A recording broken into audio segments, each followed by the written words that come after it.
बिस्मिल्लाहिर्रहमानिर्रहीम। हज़रत अब्दुल्ला बिन मसूद रज़ी अल्लाह अन्हु रवायत करते हैं, नबी अकरम सल्लल्लाहु अलैहि वसल्लम ने इरशाद फरमाया, जो शख्स घर में दाखिल होते वक़्त सूरत इखलास पढ़ ले तो उसके घर रहने वालों और उसके पड़ोसियों से गुर्बत दूर हो जाती है। मजमा ज़वाइद हदीस नंबर 17075।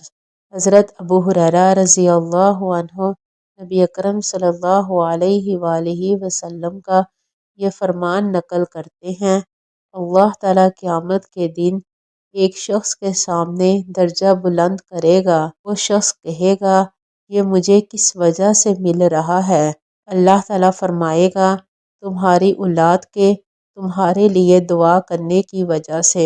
मजमा ज़वाइद हदीस नंबर 17240।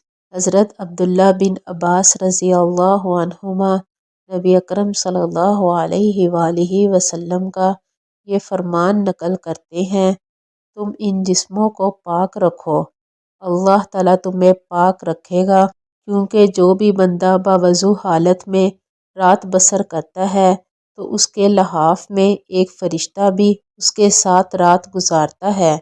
वो शख्स रात की जिस भी घड़ी में उठता है तो फ़रिश्ता ये कहता है, ए अल्लाह, तू अपने इस बंदे की मग़फ़िरत कर दे, क्योंकि इसने बावज़ू हालत में रात गुजारी है।